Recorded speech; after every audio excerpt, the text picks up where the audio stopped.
Boa noite a todos. Estamos aqui com um convidado, Raghu. Ele já visitou a Índia algumas vezes e ele vai trazer todo o conhecimento na parte espiritual, os costumes, pois a Índia ela é muito espiritualizada. Tem uns segredos lá que só você indo para você sentir e presenciar. E ele vai trazer todo esse conhecimento. E aqui está o nosso amigo. Pode se apresentar para o pessoal. Namastê. Namastê. Meu nome é Raghunandan Das.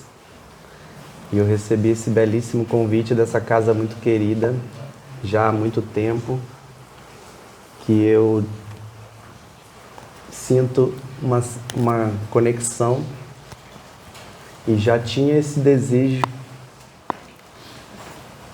interno de me aprofundar mais e me conectar mais. E vi que o momento finalmente chegou numa belíssima oportunidade onde me foi pedido para falar algumas palavras sobre o conhecimento transcendental da Índia. Então eu vou começar de um início, porque a gente ouve falar de um lugar chamado Bharata, que é o nome original da Índia. E muitos de vocês provavelmente conhecem um romance, um épico da literatura universal, que se chama Mahabharata. Maha quer dizer grande e Bharata quer dizer Índia. Índia é o nome dado pelos colonizadores àquela terra, tanto que tem até uma novidade, eu não sei se todo mundo sabe, mas eles estão com um plebiscito e o nome vai voltar a ser Bharata, que muita gente fala Barata, né? Mas é BHA e é a pronúncia diferente de Barata. Então, provavelmente muita gente vai chamar de Barata, mas a pronúncia é Bharat. Bharat Mata. Mata quer dizer mãe. Eles são tão conectados com a terra sagrada deles, que no passado era quase do tamanho da terra inteira, que eles chamam o próprio país deles de Bharata Mata, que é mãe em sânscrito, né? Então eles chamam a terra deles de mãe. Na Índia as pessoas têm muitas mães. Tem Bharat, tem o lugar onde elas moram, sagrado. Tem a mãe biológica, tem a esposa do rei, tem a esposa do mestre espiritual, tem a vaca. Tem muitas mães, no mínimo 5 mães nós temos na Índia. E também todas as pessoas que nasceram no sexo feminino. Todos lá chamam as mulheres de mãe. Mesmo que sejam mais novas que a gente, eles se referem por toda a sacralidade que eles têm pelo feminino, eles chamam todas os seres femininos de mãe.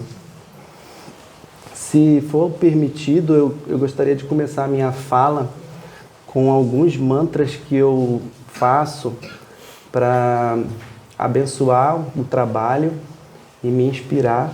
Se vocês permitirem, eu vou fazer mantras de reverência e mantras para a minha própria egrégora se fazer presente.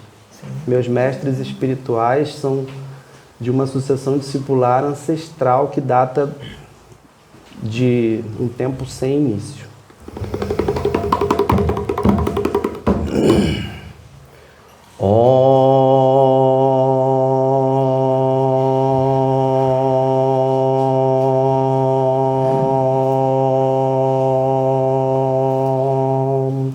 Agyenatimirandasya Gyananjana Shalakaya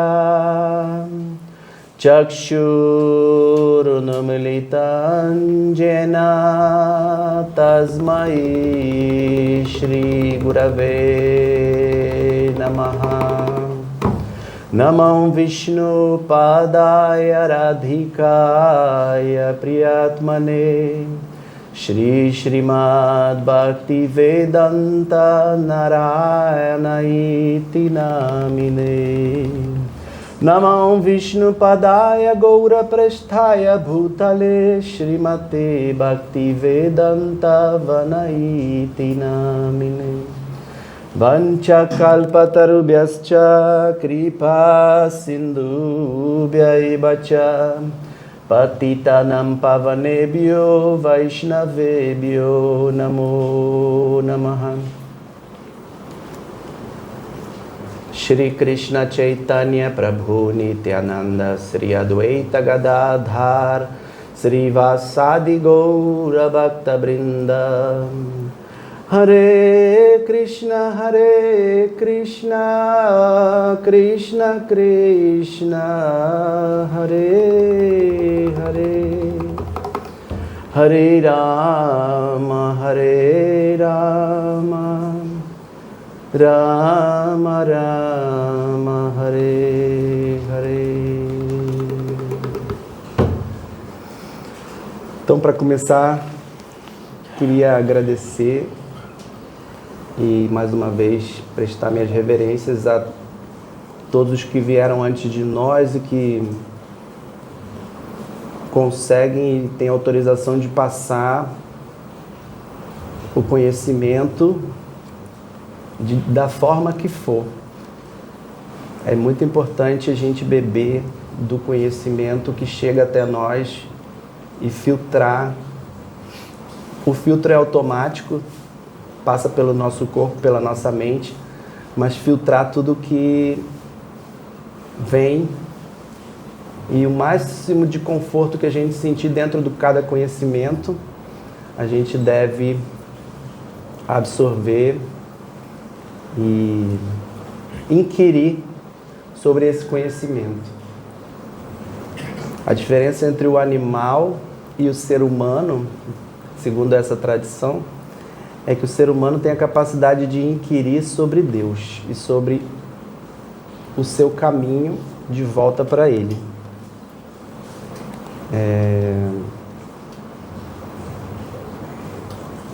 Eu estava falando sobre Bharat, que é a terra sagrada que no passado abrangia muito mais que aquela região que agora abrange.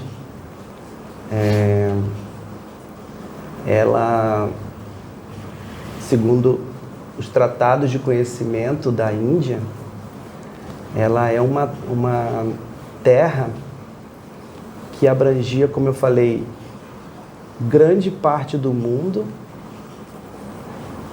e os arqueólogos, os cientistas de hoje não conseguem identificar o tamanho do conhecimento que ainda existe embaixo do que se apresenta hoje no mundo, né?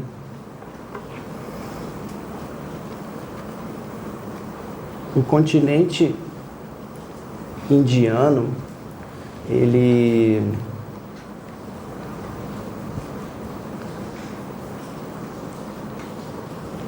se fez no início da criação. Então, muitos espiritualistas afirmam que a Índia é o centro religioso da humanidade. E por eles terem um conhecimento tão ancestral, se sentiu a necessidade, com o espalhar dos povos que moravam mais longe, de outros conhecimentos. Mas todos os conhecimentos que a gente acha em todas as doutrinas que a gente conhece hoje em dia, se a gente for pesquisar, a gente encontra por lá. Então, muita gente se fala do estudo da reencarnação, do estudo das vidas sucessivas, da medicina, do yoga, do Ayurveda, que é a medicina indiana. E isso já era estudado há milhares de anos na Índia, astrologia, cosmogonia, como o mundo se formou, quem foi o primeiro ser a tocar esse orbe, esse planeta que a gente está. Tudo isso é descrito, a formação da Via Láctea, a formação dos planetas superiores e inferiores, é descrito nos livros que antigamente, até 5.000 anos atrás, e são chamados de Vedas, eles eram conhecimento oral, eles eram passados somente de mestre para discípulo.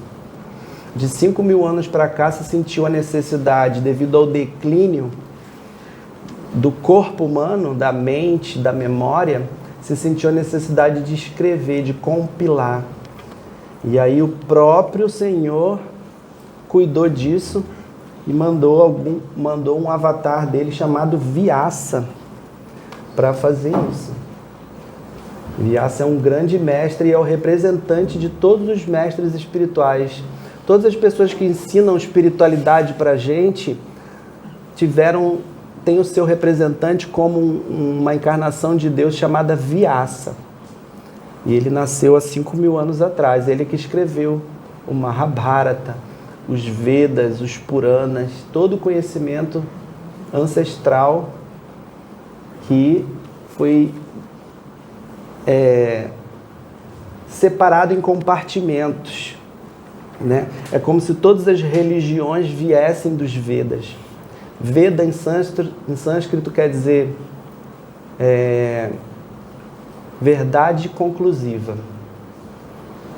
Então não é uma coisa recebida, não é um conhecimento abstrato, são sábios completamente sintonizados com a divindade, que intuíram, e de forma científica, porque na Índia não existe diferença entre ciência, filosofia e religião. É tudo uma coisa só. E um dos nossos mestres tem uma frase muito linda que ele fala que filosofia sem religião é especulação mental. E religião sem filosofia é sentimentalismo. Então é muito importante a gente fazer o que a gente está fazendo hoje aqui, vai fazer e tem feito sempre, que é buscar conhecimento. E conhecimento pode vir de vários lugares. Como eu estava falando de Vyasa, quem é o nosso primeiro guru? Quem que chutaria assim? Quando a gente nasce, a gente é nenenzinho. Quem é o nosso primeiro mestre espiritual? Quem é o nosso primeiro guru na vida?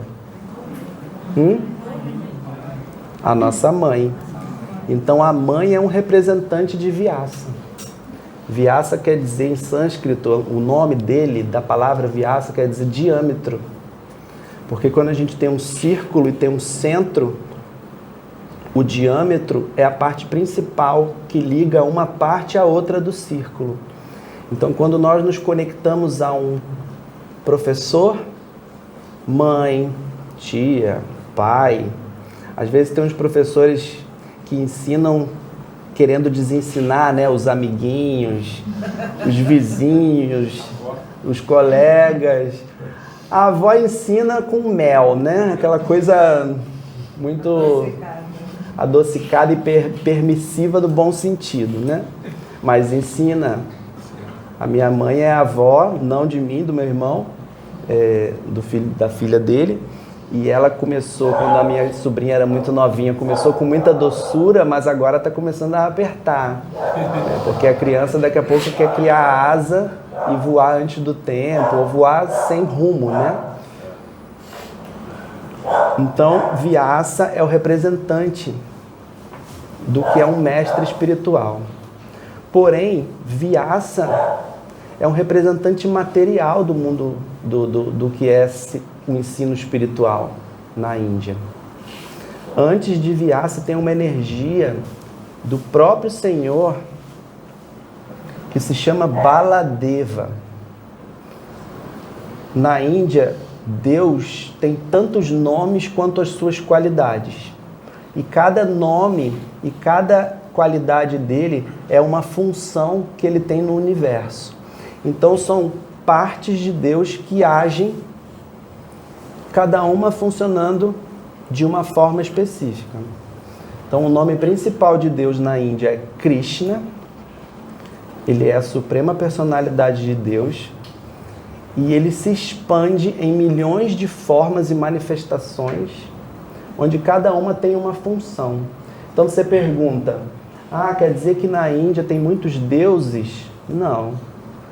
Na Índia, o principal sistema de ensino, de reconexão com Deus, é completamente monoteísta.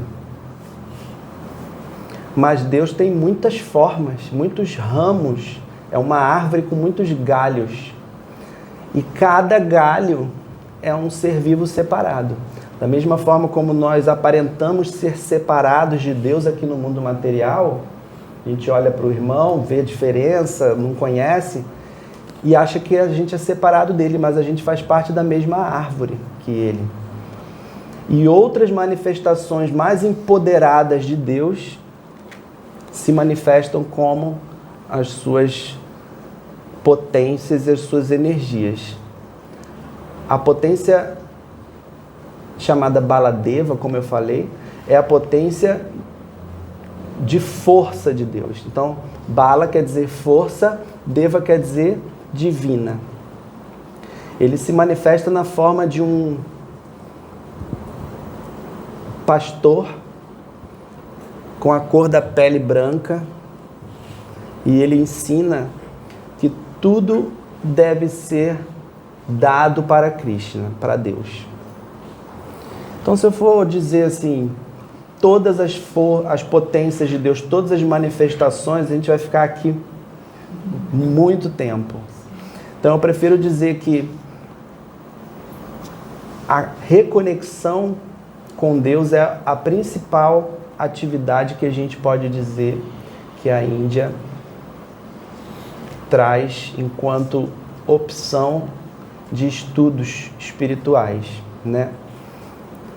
Aqui no Brasil, o hinduísmo ele não é muito compreendido, não é muito difundido, mesmo porque hinduísmo é só uma parte desse conhecimento védico completo, né? A própria palavra hinduísmo, ela foi uma imposição de outro colonizador da Índia, porque a Índia não é bélica, apesar dela, né, no passado ter tido exércitos invencíveis, ultimamente ela não é um país, na verdade, atualmente ela tem até bomba atômica, mas antigamente muitos colonizadores conseguiram impor o seu poderio e a sua colonização a ela. E quem deu esse nome hinduísmo foram os muçulmanos, quando invadiram a Índia e conquistaram. Eles conquistaram um reinado ali que ficava perto do rio Indo. E aí eles começaram a chamar os indianos de hindus, né? Mas como a religião é parte muito forte de tudo lá,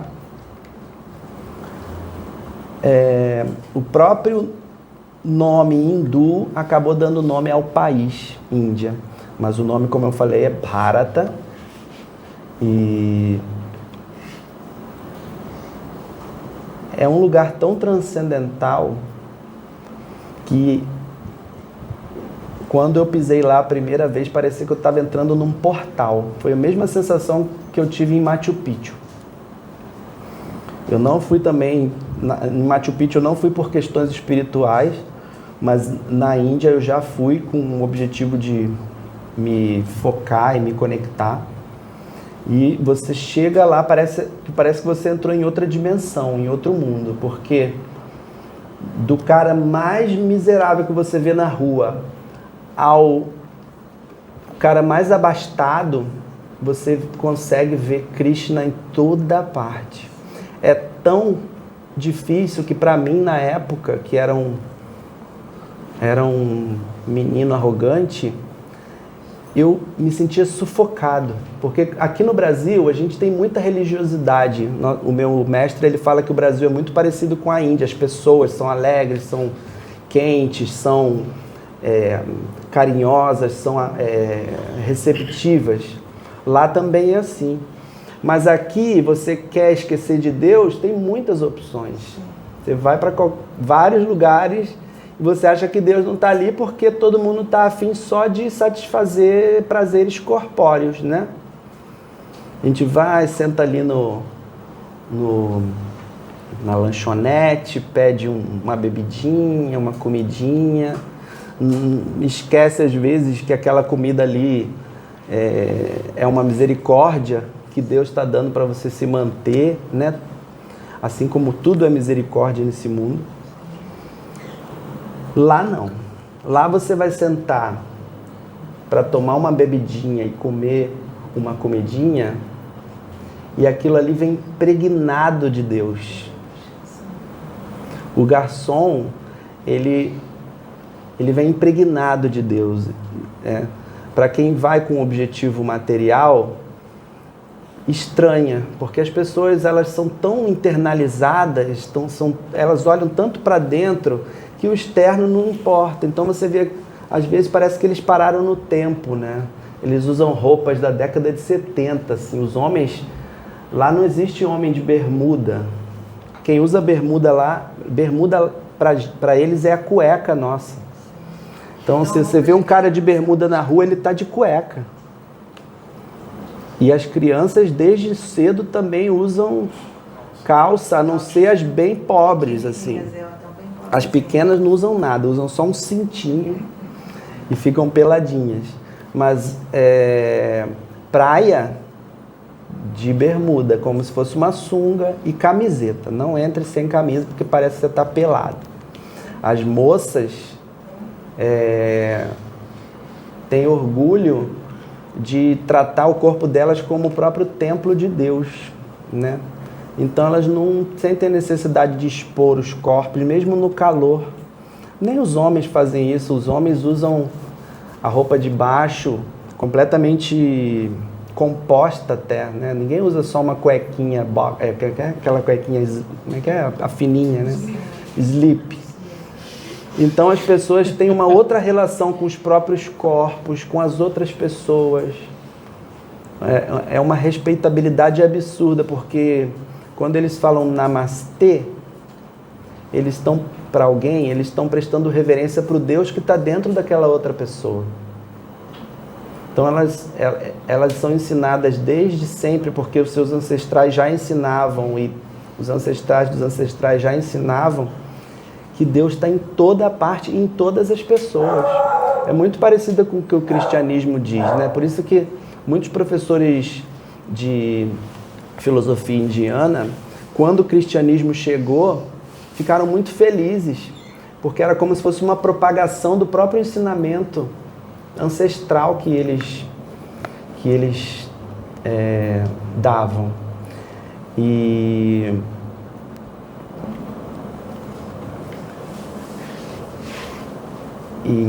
os preceitos do cristianismo são, se vistos do ponto de vista correto, são idênticos ao preceito da filosofia védica. O nome correto da filosofia da Índia védica se chama Sanatana Dharma. Dharma quer dizer natureza e Sanatana quer dizer eterna, eternidade. Então, qual é a natureza eterna do ser humano? Qual é a religião eterna do ser humano, segundo esse conhecimento ancestral? Servir. Sendo que em sânscrito, serviço, amor são a mesma coisa. Então, a gente vive para quê? Para se divertir, para ser feliz? Sim, mas servindo. Um divertimento sem serviço é vazio para eles. E para quem estuda também, porque no Brasil hoje em dia já tem muita gente que estuda o Sanatana Dharma. É a função da própria alma, Jaiva Dharma. Tem um verso em sânscrito que diz o seguinte: Divera Swarupa Roy Krishnera Nityadasa Krishnera Tatasta Shakti Beda Abeda Prakash. É difícil decorar esses versos, viu? Eu mesmo não sei muitos, mas esse tem que saber. Porque em um verso ele explica quem nós somos e de onde nós viemos e para onde nós vamos. Né? Divera Swarupa Roy. A função eterna da diva, da alma condicionada dentro desse corpo que não somos nós, o nosso corpo é a roupa que a gente usa. E a gente não tem problema nenhum, a gente é um passarinho dentro de uma gaiola, não tem problema nenhum a gente enfeitar a gaiola, que é o que a gente faz, né? Hoje eu fui no cabeleireiro para vir aqui, então eu enfeitei a gaiola, fiz a barba bonitinho para aparecer. Então é bom as pessoas olharem para a gaiola antes de ver o passarinho preso lá dentro, que é quem nós somos, passarinho esquecido, maltratado, e fala, bom, pelo menos a gaiola dá para olhar, né? É bonitinha. Se não for bonitinha, a gente tenta fazer ficar, prende o cabelo, bota um batonzinho, bota um blush, uma roupinha bonita. É completamente externo, mas é o que a gente consegue ser agora, né? A nossa personalidade, o nosso ego, ele é necessário e é o que permite, é um instrumento que permite a gente se expressar no mundo material. Então, embelezem suas gaiolas o quanto vocês conseguirem, porque quem consegue ver dentro ainda são muito poucos, né? Mas o passarinho que está lá dentro, a alma, está completamente, em muitos casos, abandonada. A gente não dá alimento para o pássaro. A gente embeleza a gaiola, pinta bonitinho, mas o pássaro está morrendo de fome. Então, por fora, a gente está muito feliz, muito tranquilo, rindo de tudo. Mas por dentro, a nossa alma está berrando. Berrando de quê? De tristeza? Não sei. Cada um, tem gente que gosta de ficar preso da gaiola. Tem gente que tem uma gaiola no Leblon, uma gaiola que é uma cobertura, uma gaiola com carros na garagem, com dinheiro para muita coisa que vai satisfazer muito seus anseios básicos, corpóreos. Mas se fosse assim, nenhuma pessoa rica era infeliz. E o que a gente vê muito por aí são pessoas inteligentes, ricas, poderosas, bem associadas, com depressão, com uma angústia inexplicável. Por quê? Porque estão alimentando só o externo. A atenção para a alma não existe. Por quê? Porque a gente não tem olhos para dentro. E os mestres e esses conhecimentos são oportunidades que a gente tem de olhar para dentro. Ah, mas foi alguém que escreveu, quem disse que isso é verdade? Não sei. Mas a gente tem que beber, tem que comer. E a gente pode optar por beber e comer só coisas externas ou beber e comer coisas transcendentais, né? E se uma coisa sintoniza com a nossa atenção, como a própria, por exemplo, a casa plataforma, por que as pessoas sintonizam com isso aqui? Porque tem uma fome de algo que elas não sabem o que é. Já viu quando alguém fala perto de você assim, estou com uma fome de alguma coisa, mas eu não sei o que é. É isso, né? É uma fome que não é explicada. É uma fome de você ser mais do que você é, de saber mais do que você é. Como fazem na Índia, de aprender a servir. Porque o serviço, sinônimo de amor, é a expressão que nós temos para existir no mundo, né? Qual é o momento em que as pessoas ficam mais felizes no mundo? Quando elas encontram, às vezes, né? Quando elas encontram alguém com quem elas se identificam E elas começam a servir aquela pessoa. Você conhece alguém muito especial, um exemplo, né? Aí qual a primeira coisa que você faz? Você fica olhando, não precisa ser namoro não, amigo mesmo, a pessoa que assim, você simpatiza, você faz amizade. Aí a primeira coisa que você faz para ela, um sorriso. Todo mundo gosta de ver um sorriso, né? Um sorriso é um serviço, porque você está fazendo bem para outra pessoa. Mesmo que ela não queira o seu sorriso. Exatamente. Tá sorrindo para mim por quê? Aí você fala, é porque eu quero, me deu vontade, porque você parece ser uma pessoa muito legal. E aí você começa a conversar, já começa a sintonizar mais ainda, daqui a pouco você quer conversar mais, daqui a pouco você quer ver a pessoa de novo. E aí começa a ter mais intimidade, você, quando a vê de novo, você abraça, o abraço é um serviço, né? O carinho que você dá para a pessoa é um serviço. E a pessoa não precisa pedir nada, né? A gente, para os nossos filhos, para os nossos pais, para as pessoas queridas, a gente dá presente, às vezes, sem a pessoa pedir. Dá um abraço, dá um sorriso, sem a pessoa pedir. Isso tudo é serviço, isso tudo é amor. Então, se a gente for nominar o tipo de atividade e qual é a atividade, a prática espiritual ou devocional mais antiga do mundo e mais natural para o ser humano, em sânscrito a gente chama de Bhakti Yoga. Yoga quer dizer conexão e Bhakti quer dizer dedicação ou devoção ou serviço ou amor. Então são três palavras que quase não tem diferença. Para o Ocidente tem muito. Amor é diferente de serviço, porque serviço fica parecendo que tal é obrigação, ou é salário, ou é falta do salário, ou é tá me explorando, ou é escravidão. O servo aqui é um coitado. O servo no Oriente, ele tem um amo. Ele serve porque ele ama. Na própria Grécia, os escravos chamavam os mestres de amos, né? Então, era escravo? Era horroroso manter alguém que às vezes não queria? Sim.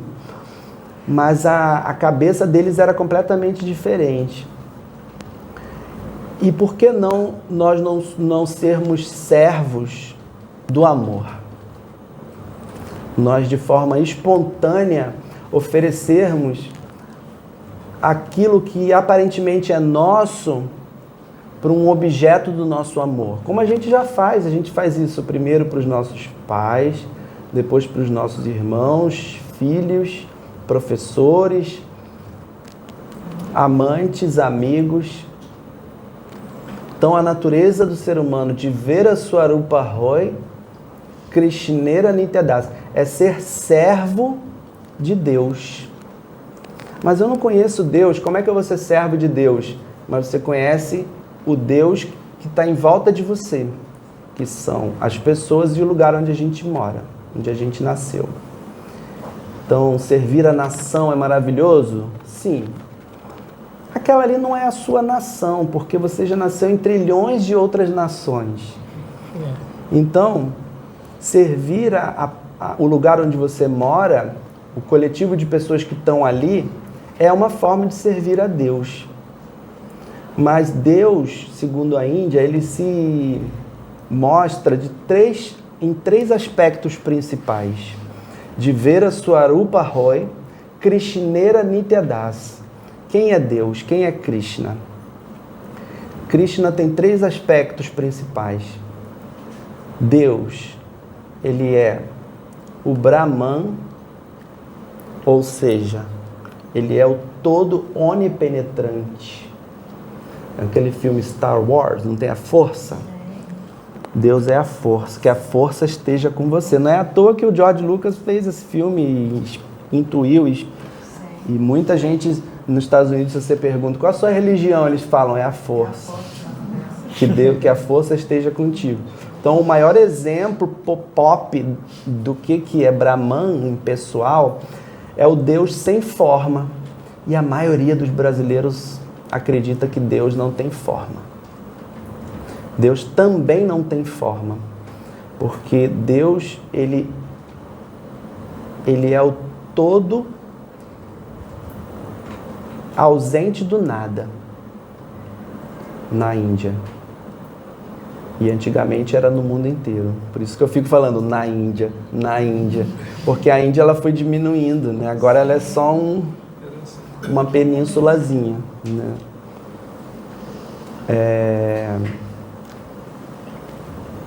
Então, onde eu estava? Desculpa. Falando sobre o tema. Deus é o todo onipenetrante. Ele está dentro de cada átomo, ele está dentro de cada ser vivo, ele está dentro de cada matéria inerte. Todos os universos, todas as galáxias, não tem nada que não seja... Todos os infernos, se a gente pode dizer assim, que são os locais mais densos, onde existe expiação do que a gente fez, que destruiu o amor, destruiu esse sentido de amor, né? Tudo que a gente fez que feriu alguém é traduzido como o inferno, o lugar onde a gente expia. Às vezes a gente expia aqui mesmo, né? A gente tem que pagar ou a juros ou à vista, aqui mesmo o que a gente fez, né? Quando é em outra vida é a prazo. Quando a gente fez e já leva a paulada ou ganha a recompensa, porque o karma, que é outro conceito indiano, que não quer dizer pecado e nem o que a gente fez de errado. Karma quer dizer simplesmente ação em sânscrito. Então eu vou fazer karma agora, ó. Qual foi a consequência dessa ação, desse karma? Eu absorvi da atmosfera coisas que vão me trazer consequências maravilhosas. Oxigênio. Minha mente vai ficar... oxigênio, vai ficar, né, forte. Tudo que a gente faz é karma. A gente vai no banheiro, o que você foi fazer no banheiro? Karma. Você pode dizer, né? Você foi ali no cantinho com a namorada, o que você estava fazendo ali? Karma. Por quê? Porque essa ação vai ter uma consequência, vai ter uma reação, como diria Newton. Igual, mas no sentido contrário. Eu bato aqui, o tambor está batendo de volta em mim. Porque é a força, assim, gera uma força contrária. Isso é karma. Karma não é assim, essa minha esposa é o meu karma. Que bom, porque ela me traz coisas boas e às vezes coisas que eu não são nem boas, mas é coisas que o meu ego fala assim, precisava disso, né? Mas isso é eu comigo, não é ela comigo, né? Então, por que eu entrei no karma? Porque explicar que no Brasil karma se vê de forma negativa. Isso, exatamente. Karma para as pessoas é uma palavra negativa, não é? A gente traduz o karma aqui como se fosse uma coisa ruim, né? Não. Pra você ter ideia, na Índia as pessoas são tão sábias que elas conseguem praticar a vida que elas querem ter na próxima.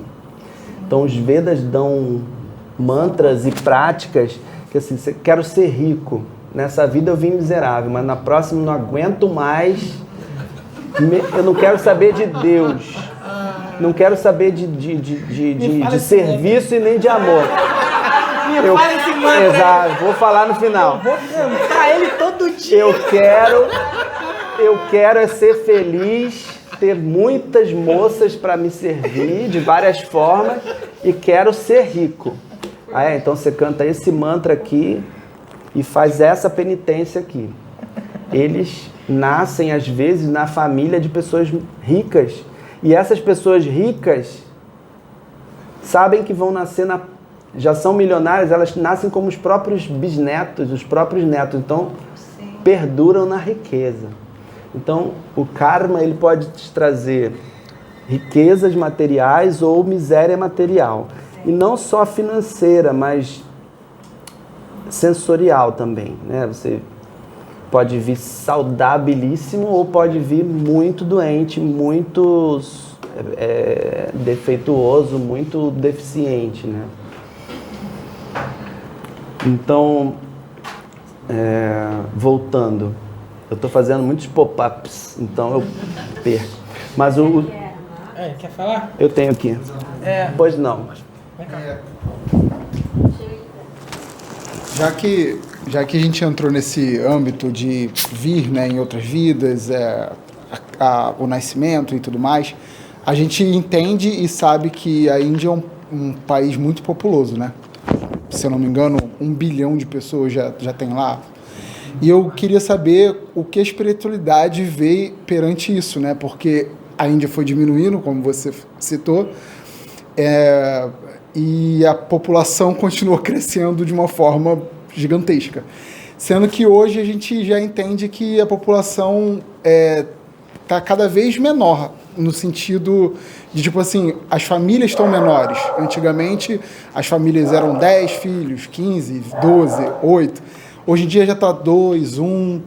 Aqui para nossa cultura brasileira, né, ou talvez americana, né, no sentido do continente. E como que a espiritualidade vê essa questão mesmo, assim, sabe, da Índia, dessa superpopulação, se isso tem algum porquê, ou se é uma energia, ou se é alguma coisa assim desse tipo, sabe? Gostaria de saber. Obrigado. Na verdade, o lugar onde você nasce também é fruto do retorno da sua energia. No Espiritismo, a gente aprende, e não é porque eu sou especialista em Índia que eu não estudo outras coisas. A gente aprende que a gente faz um contrato de onde a gente vai nascer, em qual família, né? E da mesma forma, se você nasce numa cultura específica, você se subjugou e tem que se subjugar, é obrigatória, né? A cultura daquele lugar. Então, eu não vejo muita importância, nem muita diferença se você nasce num lugar como a China, em que se você tiver 2 filhos, você é multado e perde os direitos, benefícios, e você nascer num país muçulmano ou em outros, onde não tem esse controle. O ser humano, ele não sabe por que ele faz filho. A verdade é essa. Tem gente que faz para ter uma miniatura de você ali. Tem gente, mas a maioria das moças, por exemplo, por estar num corpo feminino, elas têm quase, a maioria, tá? Né, amor? Elas têm quase elas são quase impelidas, a grande parte, a querer ter uma continuidade de si. O corpo, é como se o corpo tivesse sido feito também para isso. Então, se é o país mais populoso do mundo, simplesmente as bordas daquele país e as leis daquele país permitem isso, e eles não veem problema nenhum nisso. Mesmo que atrapalhe, em muitos casos, a economia, porque você vai tentar, e o governo vai ter que tentar sustentar aquela população absurda. Em outros países não é proibido, mas as pessoas naturalmente não têm mais de um filho. São países pequeniníssimos, então elas já não têm vontade de ter 4, 5. No Brasil, antigamente, na década de 50, 60, era natural as famílias terem 13, 10, 12 filhos. Então a espiritualidade, se tem 8 bilhões de pessoas encarnadas atualmente, a gente tem que multiplicar as entidades que estão desencarnadas em 3. Então, se tem 8 bilhões encarnadas, tem 24 bilhões para nascer. Muitos não vão nascer aqui. A cosmogonia védica indiana diz que existem muitos planetas onde nós podemos ir. E, às vezes, de uma encarnação para outra. Porque é muito simples a explicação do que é a cosmogonia indiana. Planeta, a palavra planeta, não é diminutivo de plano? Sim. Então, os planetas onde se nasce são planos dimensionais específicos onde as pessoas sintonizam e não necessariamente de uma encarnação para outra você nasce no mesmo plano, no mesmo planeta. Se você sai e atinge uma frequência maior do que a Terra está atualmente, você pode nascer em qualquer plano, qualquer planeta onde existe aquela frequência. E lá, quando você perde o corpo denso e aparece num plano superior ou inferior, é considerado um nascimento, porque você ganha um corpo naquele lugar. Então, por exemplo, eu estava dando o exemplo de quem faz penitência para ser rico e nascer rico. Tem gente que fez tanta atividade piedosa, ou caridade, como dizem aqui, que não tem nascimento no Brasil, no mundo, no planeta Terra, que caiba o que aquela pessoa tem que receber de benefício espiritual. Então ela nasce num planeta celestial. E existem planetas celestiais que são só de desfrute, meio que para pagar essa conta que você ficou no azul, lá muito para cima. Olha, você tem que cumprir o seu objetivo de entender quem é Deus e de quem é você. Mas você só quer fazer o bem sem olhar a quem, ou você só quer desfrutar, ou você só quer fazer o mal. Vocês conseguem ver que eu estou colocando no mesmo patamar quem faz o bem, quem faz o mal e quem desfruta. Por quê? Porque todos eles vão gerar karma, não vão gerar conexão com Deus. Se você faz o bem, a sua conta de bem vai ficar muito cheia, mas não é isso que vai fazer, segundo os Vedas, você transcender. Então, eu entendo que muitas doutrinas falam, além da caridade não há salvação, mas em muitas doutrinas pelo mundo há sim. Na verdade, a caridade é ótimo. Eu gosto muito de uma espiritualista que ela diz, nós temos que ter autoconhecimento, conhecimento e prática do bem. Mas a Índia diz, não é suficiente. Porque se deixar, vira moeda de troca. Ah, então eu estou fazendo bem porque eu sei que eu vou ser recompensado com o reino dos céus. Eu vou conseguir uma egrégora, eu vou saber o nome do meu mentor. Quanto mais bem eu fizer, eu vou ficar famoso. Porque o que os Vedas falam? Que a prática devocional, ela leva a 4 elementos: Artha, Dharma, Artha, Kama e Moksha. Quando você começa a se dedicar para a vida espiritual, você ganha um brinde automaticamente. Dharma, você ganha religiosidade, então as pessoas olham para você, você é o religioso. E você é orgulhoso de ser o religioso. Não no mau sentido, mas é bom, né? Melhor você ser reconhecido por ser, às vezes, religioso do que por ser o rato de academia. Um exemplo, né? Que eu estou dando. Você olha assim, aquela pessoa está vestida de academia. Então, é o prazer dela, é aquele ali. Outros, o prazer é você ser religioso. Mas ser religioso não é qualidade, não é atributo. É um detalhe. Então, você ganha Dharma, Artha. Você ganha avanço material, porque o universo está pronto para te dar aquilo que você precisa para você servir a Deus.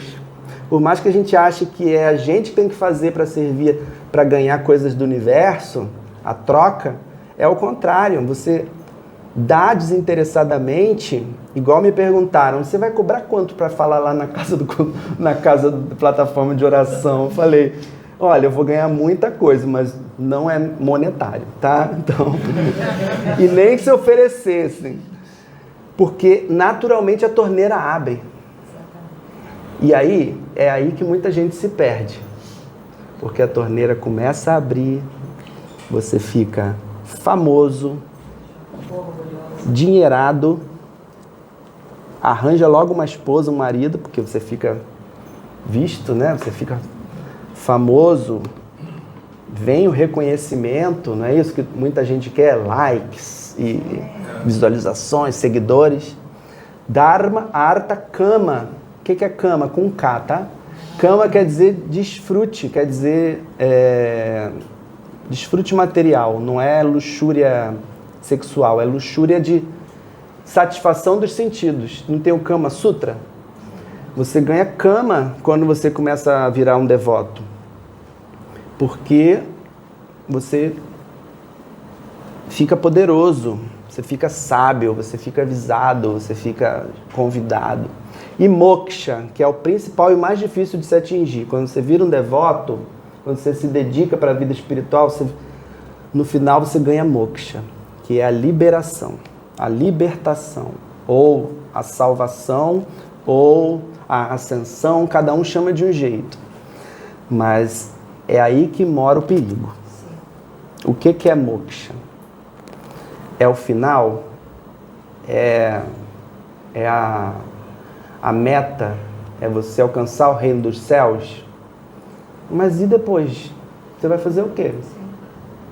Então tem que ficar muito atento para o que é moksha, para o que é liberação, porque a liberação ela pode vir acompanhada de conquista, de uma sensação de conquista, de fim. Agora eu sou o máximo, agora eu sou o iluminado, agora ninguém me afeta, eu sou completamente conectado com Deus, eu posso ensinar a humanidade inteira. Eu sou poderoso, né? Então, virar um devoto é mais que fazer o bem para os outros por causa do perigo do negócio que a gente aprendeu a fazer e entende relacionamento enquanto negócio, até com a nossa companheira, com os nossos pais. Se os pais começam a nos dar muita atenção, muito dinheiro, ou começam a te negligenciar, você briga com eles. Se a mulher não te dá o que você quer, ou o marido não dá o que você quer, você já começa a ficar cismado. A gente não sabe amar desinteressadamente. Então, o serviço devocional desinteressado é a grande busca do devoto que aprendeu também, porque eu não indico você estudar só doutrina da Índia, só doutrina ocidental, só Umbanda, só cristianismo, né? Por isso que é muito importante você beber de muitas fontes, porque você não sabe qual é a sua natureza. Você não sabe quem é Deus para você. A gente não conhece Deus, a gente ouviu falar dele só. A gente vê manifestações dele que a gente até endeusa e acha que ele é isso. Mas ele não é só isso. E você tem um relacionamento único. O seu relacionamento com Deus só você que tem. Então quem disse que vai ser baseado exatamente tudo que a Índia te falou? Não.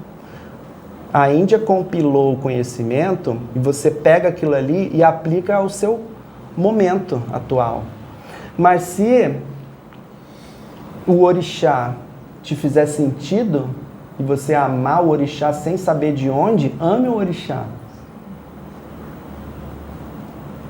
Se você entende que Jesus é o único avatar que desceu para a Terra, naquele momento todos vão respeitar e você vai olhar e vai falar, realmente, Jesus só existe, só ele salva. Buda, Krishna, eles são abaixo de Jesus. Um exemplo, né? Deve ter alguém que pensa assim, porque só consegue ver isso. Então, para concluir, eu não sei nem quanto tempo eu tenho, assim. Quanto tempo eu posso falar? Se deixar, eu fico até amanhã. Então, me deem um... Traz os conhecimentos. Me deem um... Tipos de relacionamento. Boa. Vamos lá. Aí a gente fala em relacionamentos com Deus, né? Existem 5 tipos principais de relacionamento com Deus, segundo Bhakti Yoga. Um é um relacionamento chamado Shantarasa. É aquele relacionamento assim, neutro com Deus. Ele lá e eu aqui. Mesmo eu reconhecendo que ele é o bambambam, aquele parente que você nunca liga, sabe? Você nunca quer saber dele e ele às vezes te liga e você não atende, vê assim, a fulano não liga, né? Então assim, não sabe que ele está dentro de você, porque as pessoas que são do nosso convívio, eles estão dentro da gente, senão a gente não lembrava deles, né? Então, Shantarasa é você saber que o cara é o top, mas você não querer nem contar com ele assim. O que eu vou dar para uma pessoa dessa? Você vai no aniversário de um rico, o cara tem tudo, pode comprar tudo, mas está escrito lá no convite: obrigatório levar presente. Gente, você vai dar o que pro Neymar?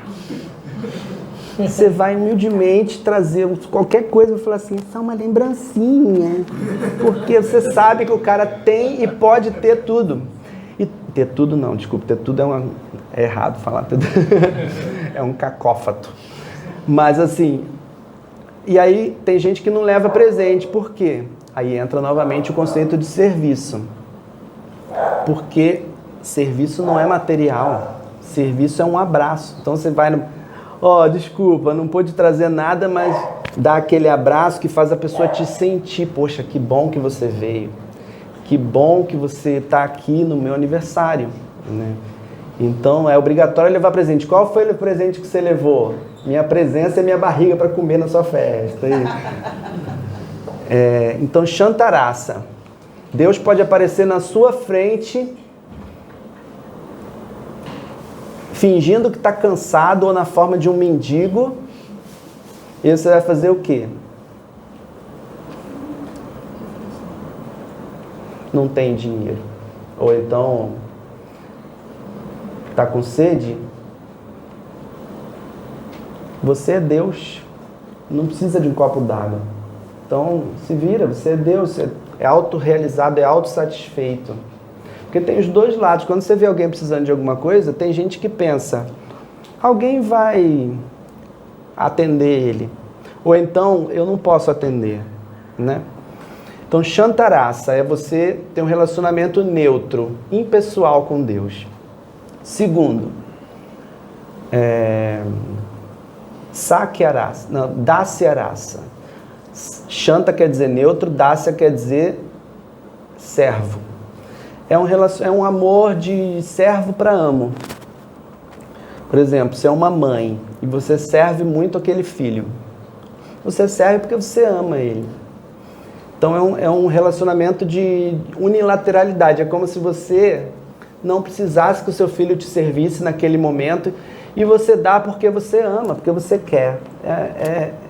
Todos os tipos de serviço, eles têm uma doçura, por mais que pareçam ser impessoais, eles têm uma qualidade se você observar bem, ele tem uma qualidade de incondicionalidade, né? O que a gente chama de amor incondicional. Porque serviço só é serviço se ele é incondicional. Serviço interessado, visando recompensa e esperando alguma coisa, dá um outro nome. Em português talvez não tenha, mas em muitas línguas existem outros nomes para isso e para amor. Em português, amor é uma coisa só. Em grego, por exemplo, tem 3 qualidades a palavra amor: filia, ágape e eros. Eros é o amor romântico, filia é o amor fraternal e ágape é o amor por Deus. Então, lá eles, quando querem falar de amor por Deus, eles não falam filia e nem eros, eles falam ágape. Em português não tem outra palavra para serviço, talvez favor, mas não é a mesma coisa, né?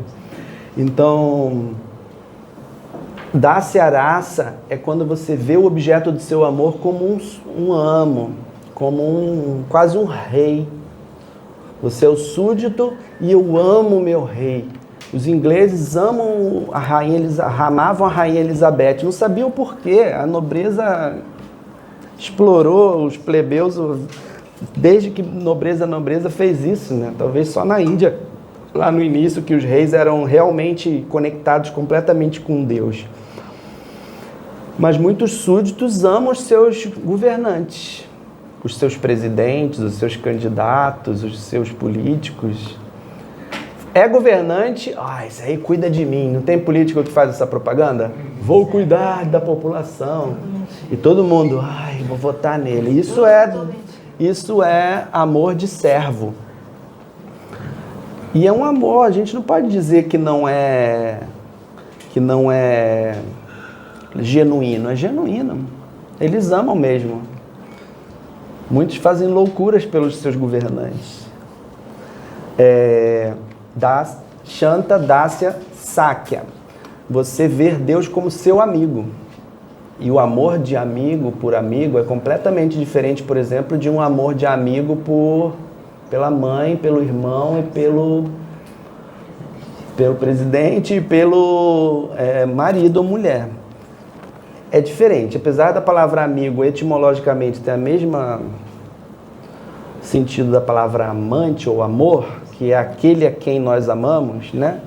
É diferente. Com um amigo a gente se comporta diferente. A gente pode subir na carcunda do amigo, pode se jogar em cima, pode fazer brincadeira, pode falar verdades, pode ficar do lado dele, mesmo sem ele ter razão, pode fazer um monte de coisa. Fica 30 anos sem ver. E quando vê, parece que foi ontem, continua igual, não tem, o tempo não funciona na amizade, né? Então, quando você vê Deus como seu amigo,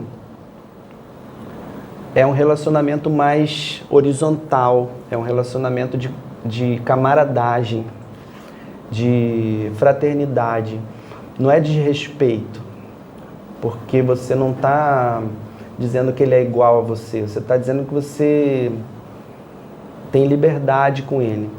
Todo mundo tem amigos e sabe o que é você amar uma pessoa assim.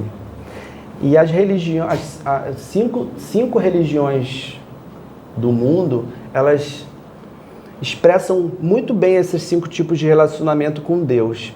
Shantarasa é o budismo, porque o budismo não vê Deus, não coloca Deus no seu objetivo.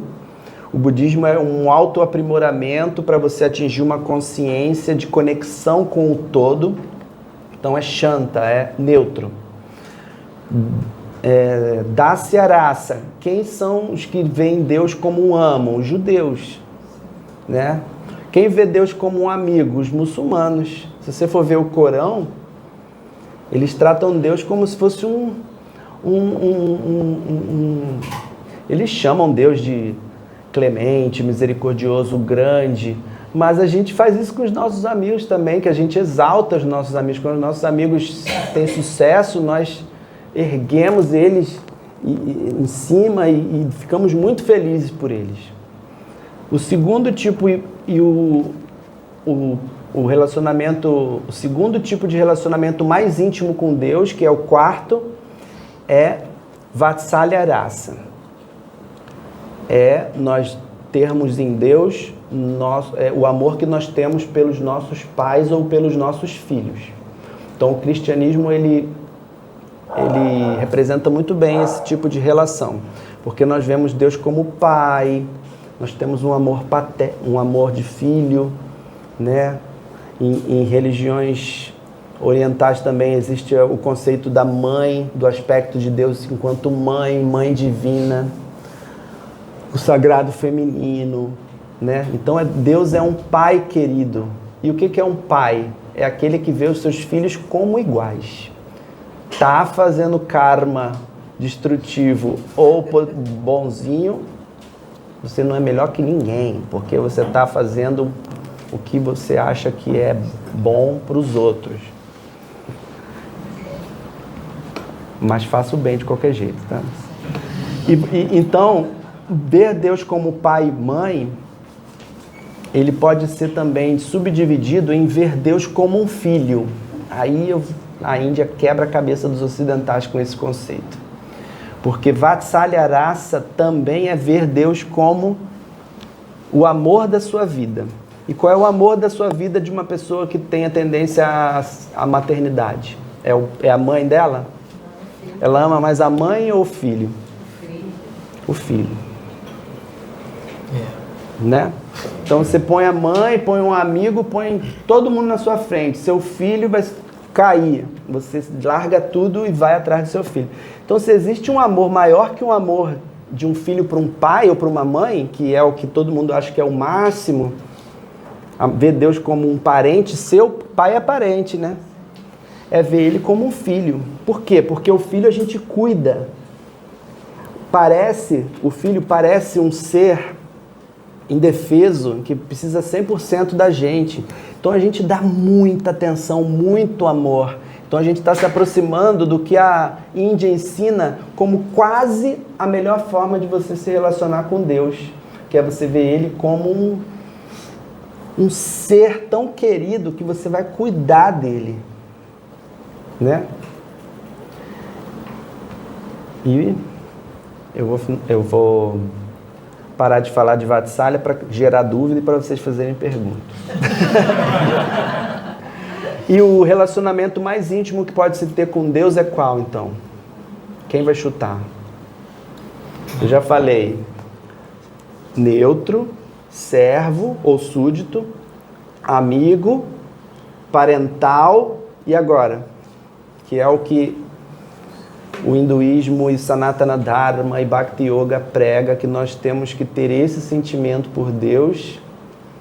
Não é a fraternidade, porque fraternidade entra em amizade, no mesmo sentido. Vou dar umas dicas. Muitas freiras têm esse sentimento por Jesus. Teresa d'Ávila tinha êxtases quase corpóreos quando sentia a presença de Deus. Então, qual é o relacionamento mais íntimo que se pode ter com Deus? Nada a ver com sexo material, nada a ver com... Casamento? Conjugal. Por que será? Por que o relacionamento conjugal é o relacionamento mais íntimo que a gente pode ter com Deus? Por causa da intimidade. Por causa de uma coisa que só as pessoas que se amam conjugalmente podem ter, que é aquela proximidade, mas não é só isso, é aquela coisa da troca. Aqui às vezes é mais que com um amigo, porque a gente pensa assim, isso aí começou a namorar, largou os amigos. Já viu isso? Já viu o pessoal falando assim? Mas por que isso acontece? Não é à toa. A pessoa está tendo um grau de intimidade com aquela outra que ela meio que confunde quem é ela e quem é outra. Tem muita gente que vai para terapia porque se junta com o amorzinho tanto que começa a perder a identidade. Mas aí mora o segundo maior perigo, além de você achar que está liberto, está salvo por Deus, está no reino dos céus. A intimidade. O que gera? A intimidade gera negligência, mas também gera a sensação de perda da identidade, né? Como eu estava falando. E aí, é aí que muita gente se perde também, porque você não pode perder sua identidade perante Deus, senão você deixa de ser você e Deus deixa de ser Deus. Porque na Índia, apesar de haverem muitas escolas que dizem que nós somos deuses e temos que nos fundir a energia de Deus, eu falei que Deus tem 3 energias, Brahman, eu não falei das outras duas, né? Brahman. Então vamos falar só de Brahman, que foi onde a gente chegou. A gente, se bhakti, se amor é serviço, se você se junta com Deus, como você vai servir Deus? Se você se funde a Deus, você vai servir quem? É você mesmo? E é isso que muita gente faz, porque a gente só deixa de ver Deus porque a gente não quer servir Deus. E quando a gente serve a nós mesmos é um tipo de ateísmo, porque você quer ser Deus. Porque se Deus é o objeto do serviço, se você está servindo a você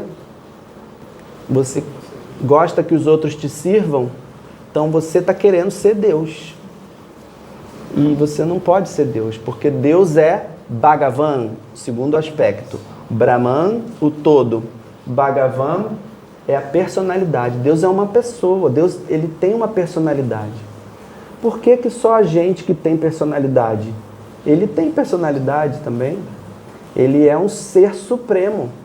Nós somos pedacinhos dele. E mesmo assim, se tirar todos esses pedacinhos, ele não fica sem os pedaços. Ele continua sendo Bhagavan.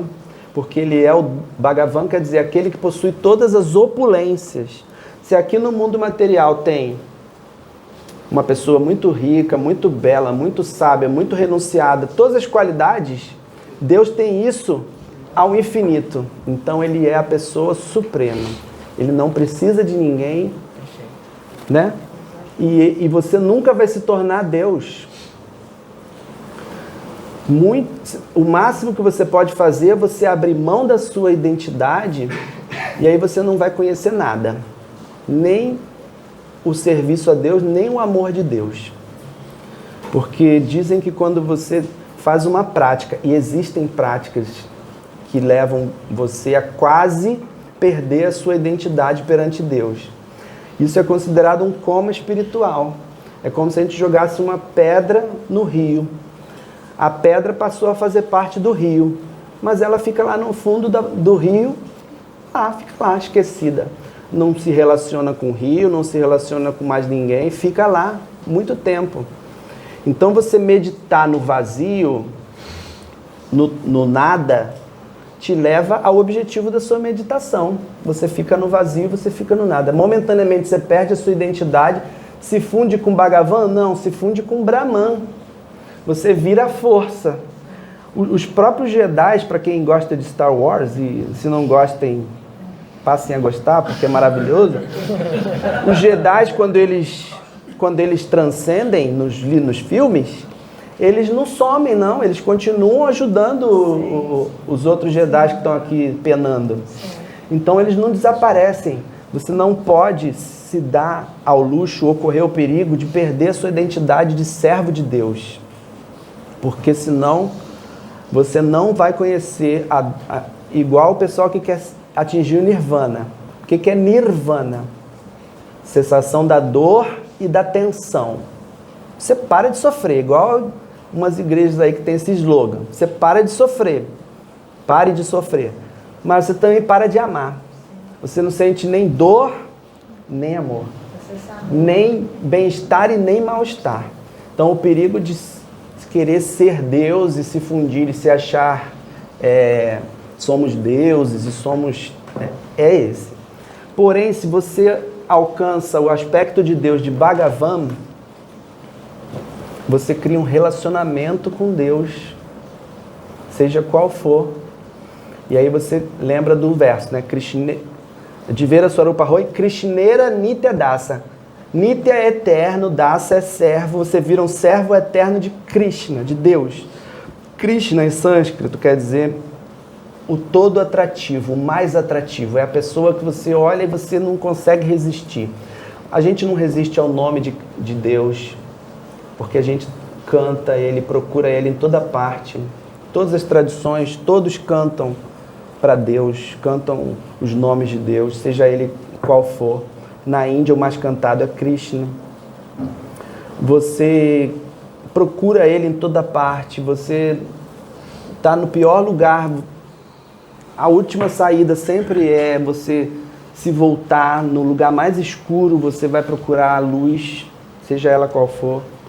E o terceiro aspecto de Deus, cortando a mim mesmo, é Bhagavan, Brahman, Bhagavan e Paramatma.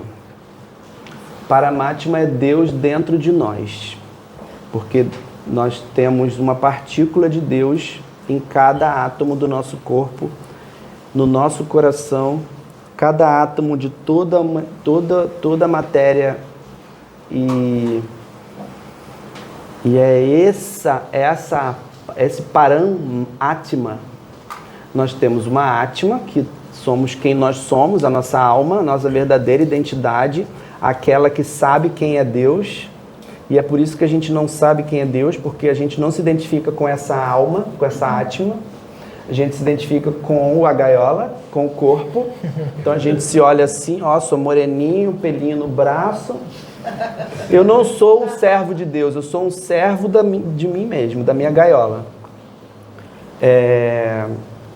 E do lado do Paramatma, do lado da Atma, da alma, existe o Paramatma, a alma suprema, que é a personificação de Deus, a fagulha, a chama espontânea, a chama trina, cada um chama de um jeito, né? A centelha, que não nos torna deuses. A Atma, a alma, ela não é Deus. Ela é uma semente de servo. Olha como a gente se acha e interpreta tudo errado. Então a gente é uma semente e já está achando que é o jatobá.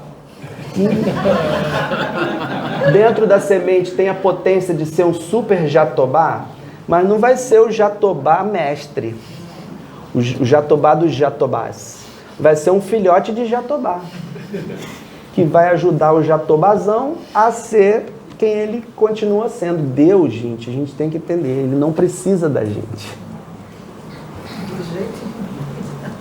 E quanto mais a gente se rebelar com essa sensação de separação, mais a gente vai se sentir separado. E se sentir separado de qualquer coisa, se sentir sozinho é a pior sensação. Tem gente que na hora da morte se sente sozinho.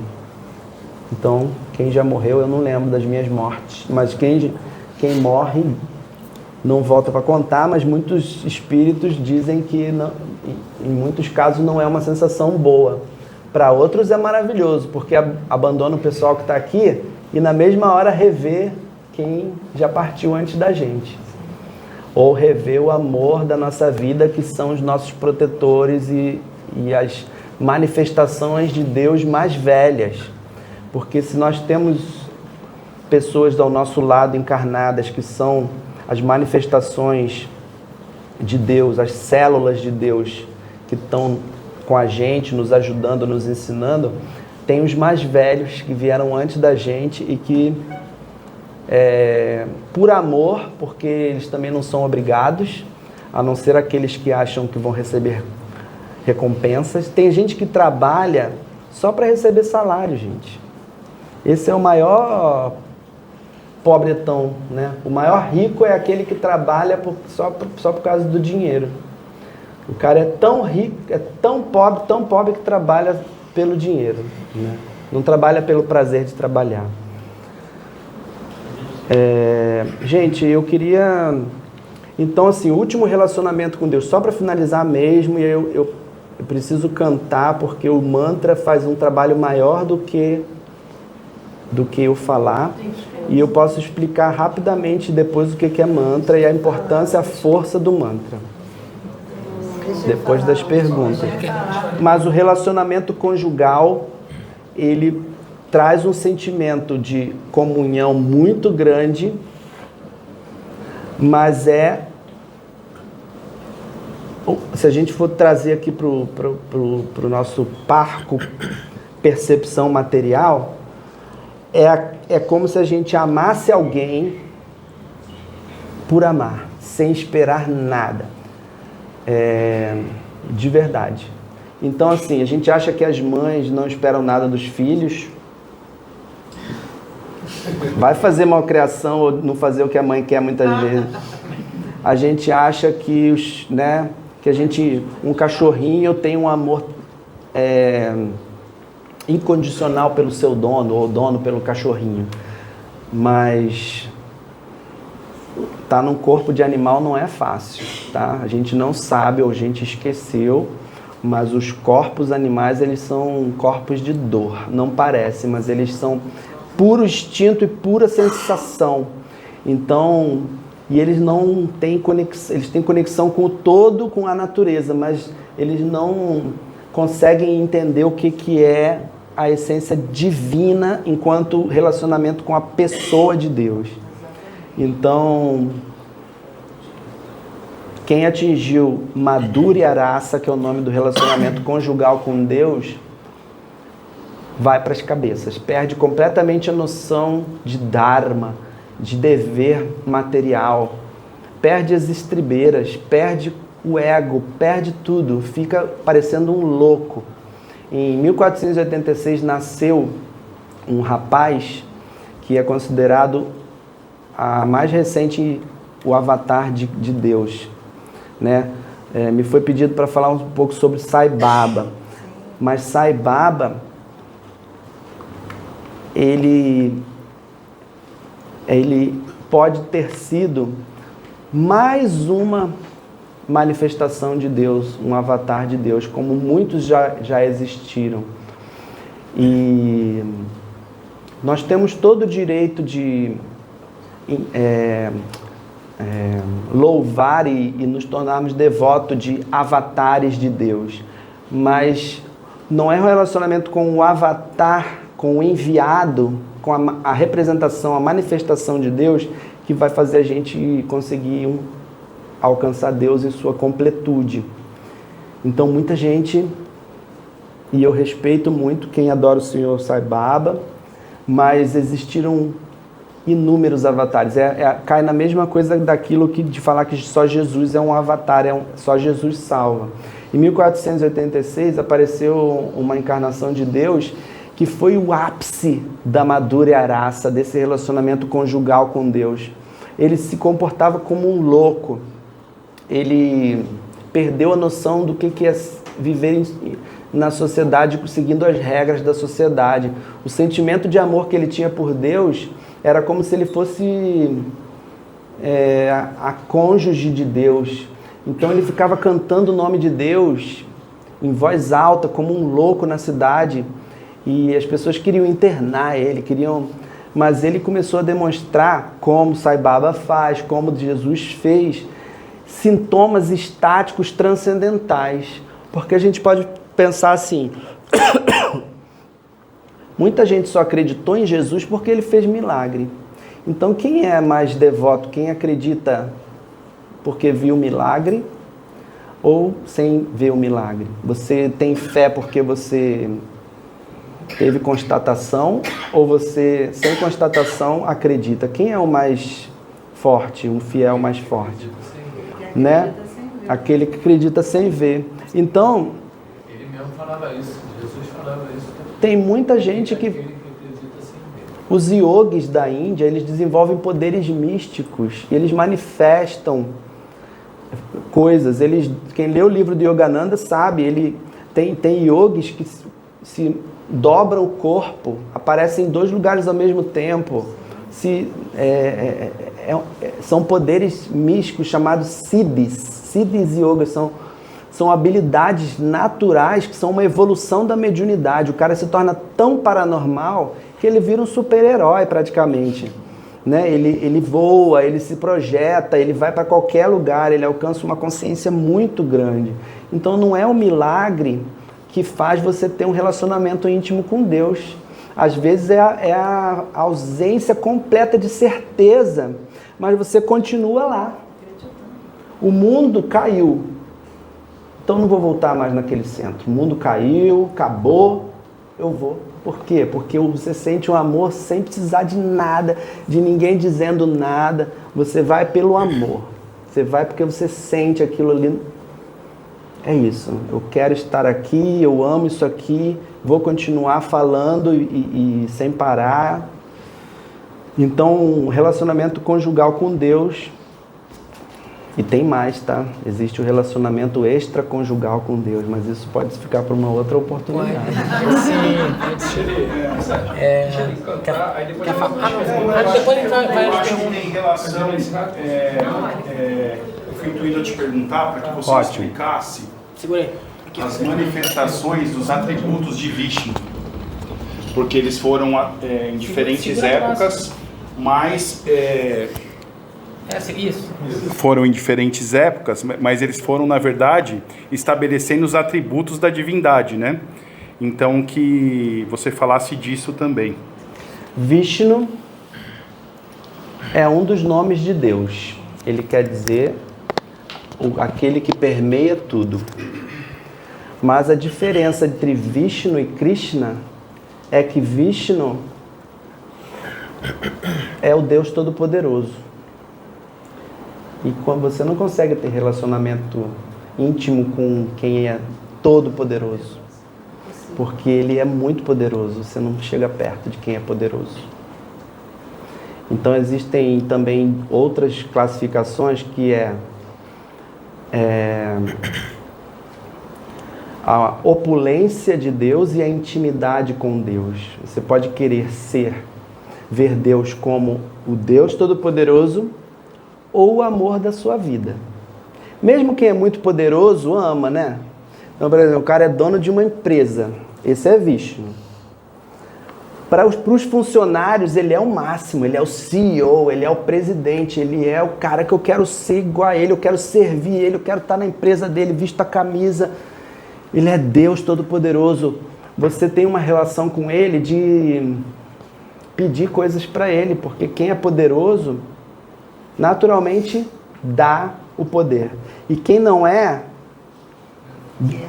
quer e deseja, porque está sentindo falta. Então, se você vê Deus como poderoso, você nunca vai entrar na sala do presidente da empresa e falar: e aí, cara, tudo bem? Não. Mas e a esposa do presidente da empresa, do dono da empresa? Ela trata ele como ninguém trata, de várias formas, inclusive, vai lavar louça, cara, não sei o quê. Então, essa intimidade você só pode ter com quem você não sente essa distância. Tem uma história muito linda que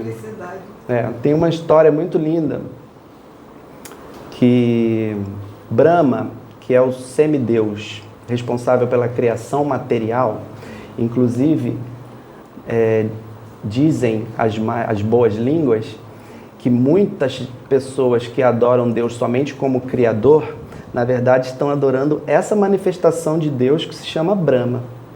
Não é a cerveja. Em sânscrito a gente pronuncia Brahma com o A longo.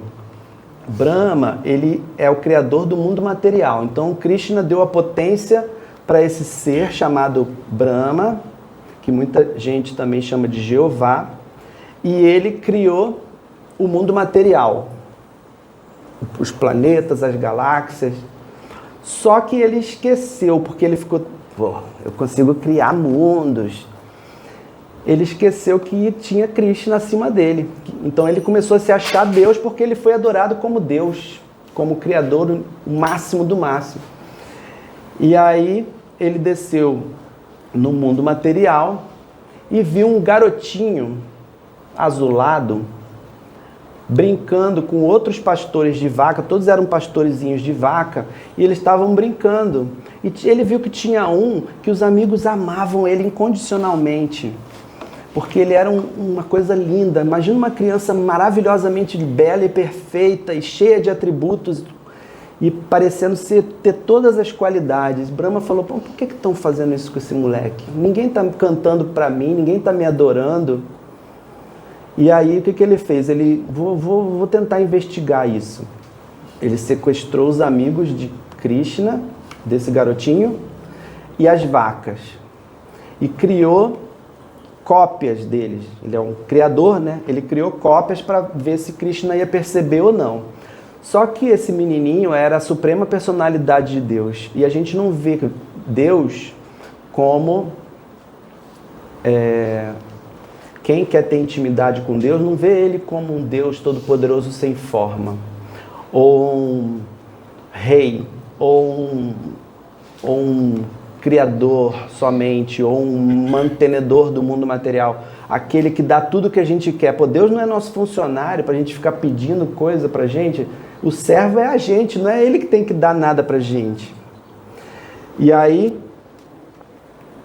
ele fez isso, e Krishna é Deus, ele Ah, é? Então o senhor Brahma vai ter comigo. Então, assim, Brahma sequestrou, e eu contei errado, não foi Brahma que criou de novo, foi o próprio Krishna que criou de novo os amigos e as vacas. E aí Brahma chegou e falou, poxa, eu acabei de sequestrar os amigos e as vacas, como é que esses meninos estão ali de novo? E aí ele desceu. Brahma tem 4 faces, né, na mitologia, porque ele olha para todos os lados, né? Ele é o criador de tudo, material. E aí ele foi ter com Krishna, foi querer enfrentar o moleque. Quem que você pensa que é? Aí Krishna se mostrou para Brahma, quem ele é realmente. Ele mostrou a forma universal dele. Ele falou, olha só, você é o Brahma de 4 faces, mas cada universo tem um Brahma. Você é só mais um. Existe o Brahma de 1000 faces, existe o Brahma de 2 faces, existe o Brahma de milhões de faces. Então se coloca no seu lugar, se você é o Criador, eu sou o Deus que não está preocupado com criação e nem com manutenção e nem com destruição de mundos. Eu sou o Deus que brinca. Não tem Nietzsche que falava que só acreditaria num Deus que sabe dançar. Krishna, que é diferente de Vishnu, ele é o Deus que não está preocupado nem com a criação material dele, porque ele está acima disso. Ele é o Deus que está acima da impressão de que quando as coisas são muito evoluídas, Deus perde a forma. A gente perde a forma, mas a gente não pode perder a forma, porque nós somos partículas de Deus únicas, com identidade própria. Então, quando o irmão pergunta sobre os atributos de Vishnu, o principal atributo de Vishnu é a opulência. E a opulência é um tipo de relacionamento com Deus, porque muita gente não adianta, não vai conseguir ver Deus como amigo, não vai ver Deus como rei, como mãe, pai e nem como esposa, só vai ver Deus como o ser supremo. Mas quando você conhece Ele em sua intimidade, e aí entra a prática de Bhakti Yoga, que é você oferecer tudo que você tem, que já não é seu, mas foi emprestado para você. Você é um mordomo, né? O mordomo mora na casa do dono da casa e acha que tudo é dele, mas não, é tudo que ele está usando ali, o corpo, a comida, a cama, é tudo dele. Então ele vive na mordomia, mas é uma mordomia de não ter nada, na verdade, nada é dele. Então, você se relaciona com ele com opulência e não com intimidade. Eu entendo dessa forma. Não sei se eu respondi sua pergunta. Tá bom. Então, o básico sobre a diferença entre Krishna e Vishnu é essa. Vishnu tem uma impressão de que ele é o Deus Todo-Poderoso e Krishna é o ente querido. Você trata Deus como um ente da sua família. E isso é difícil de aceitar e de entender assim logo de cara. Mas com as perguntas talvez eu possa... O que acontece? Calma aí. Estamos com o tempo estourado? Não, gente, são muitas informações. Muitas. Muito legal, tá muito legal essa palestra. O nosso amigo, ele vai tocar um mantra aqui. Logo depois a gente vai dar uma pausa e a gente vai para a segunda parte, aonde a gente vai ter os comentários, que tem muitos comentários do Instagram que as pessoas colocaram lá, muitas perguntas. Vai também abrir pergunta também para o pessoal, para os convidados, para os médiums, tá? Então logo depois aqui a gente dá uma pausa e vai para a segunda parte com essa parte de perguntas, tá, gente? Vamos lá. Então imagina, você tem um filho que foi para a Europa. Mãe, vou fazer intercâmbio. Só que o moleque não leva nem celular, não dá notícia de onde está e viaja, e o pai fica no Brasil esperando você chamar ele, o filho ligar para ele. E o pai dorme com o celular na mão, com o telefone embaixo do... Passam-se anos e o filho não ligou. Qual é a sensação? O que esse pai, o que essa mãe vai sentir? É desespero? É vontade de matar o moleque? É o quê? Se ele vê a pessoa, depois de anos e anos, ele vai fazer o quê com essa pessoa? Vai amar, vai abraçar, vai tapear, depois beijar? Esse é o objetivo do mantra. Mantra quer dizer mente, transformação, limpeza. Você, quando canta um mantra, você está chamando Deus depois de anos separado. Você foi para a Europa. Deus está esperando você chamar Ele pelo nome há muitos milênios, muitas vidas. Então, não existem mantras só em sânscrito, obviamente, mas tudo que ocupa a sua mente com um chamado por Deus e para você conhecer o amor dele, é um mantra. Então, mantrar é chamar Deus pelo nome. Então, toca o telefone, a mãe liga, a mãe atende, e depois de anos e anos e anos, ouve o filho dizer: mãe, o que essa mãe, o sentimento que ela vai sentir. Então, é isso que Deus quer sentir com a gente. Depois de muito tempo, a gente esquecido, a gente achando que a gente é só isso aqui, vamos ser felizes, a gente pega o telefone e liga para nossa mãe. Essa mãe vai chorar, vai rir.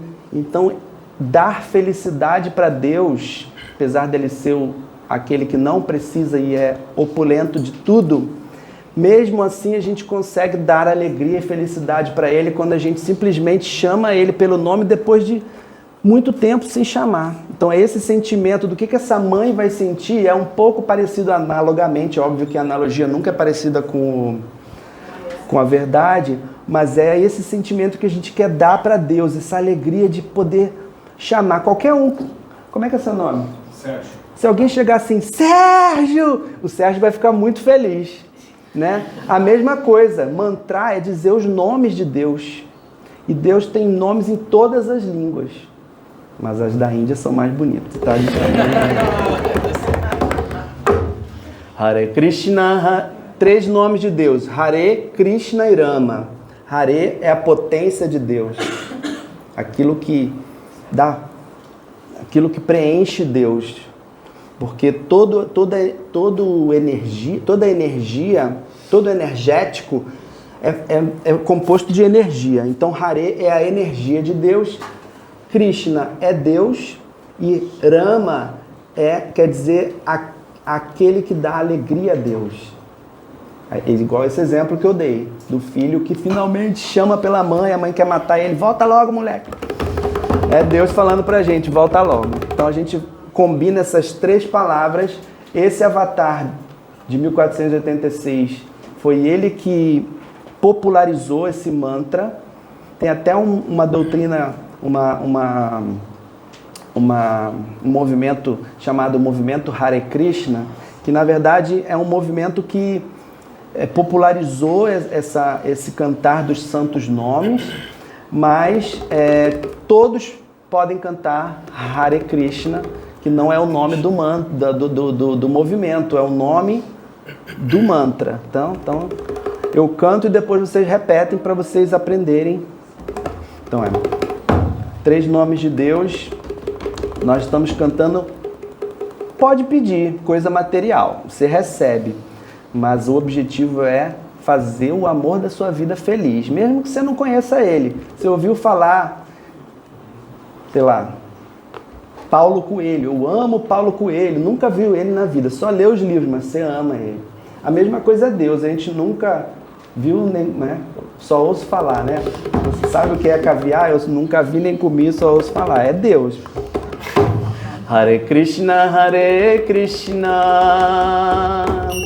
Krishna Krishna, Hare Hare, Hare Rama, Rama Rama, Hare Hare, Hare Krishna, Krishna Krishna, Hare Hare, Hare Rama, Rama Rama, Hare Hare, Hare Krishna, Krishna Krishna, Hare Hare, Hare Rama, Rama Rama, Hare Hare, Hare Krishna, Krishna Hare Hare, Hare Rama, Rama Rama, Hare Hare, Hare Krishna, Krishna Krishna, Hare Hare, Hare Rama, Rama Rama, Hare Hare. Sabse Hare Krishna, Krishna Krishna, Hare Hare, Hare Rama, Rama Rama, Hare Hare. Desafio quem não cantar aqui hoje. Quem não está cantando com a boca, está cantando com a mente. Hare Krishna, Krishna Krishna, Hare Hare, Hare Rama, Rama Rama, Hare Hare, Hare Krishna, Krishna Krishna, Hare Hare, Hare Rama, Rama Rama, Hare Hare, Hare Krishna, Krishna Krishna, Hare Hare, Hare Rama, Rama Rama, Hare Hare, Hare Krishna, Krishna Hare Hare, Hare Rama, Rama Rama, Hare Krishna, Krishna Krishna, Hare Hare, Hare Rama, Rama Rama, Hare Hare, Krishna, Krishna Krishna, Hare Hare, Hare Rama, Rama. Hare Krishna, Krishna Krishna, Hare Hare, Hare Rama, Rama Rama, Hare Hare. Hare Krishna, Krishna Krishna, Hare Hare, Hare Rama, Rama Rama,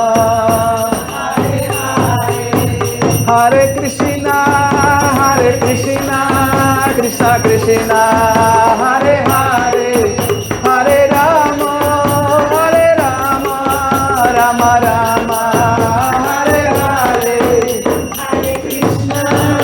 Hare Krishna, Krishna Krishna, Hare Hare, Hare Rama, Hare Hare,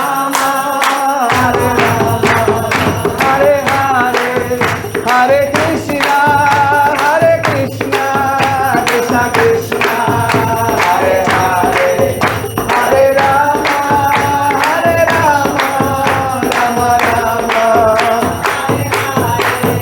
Hari Bol, Hari Bol, Hari Bol, Hari Bol, Hari Bol, Hari Bol, Hari Bol, Hari Bol, Nitai Gaura Hari Bol.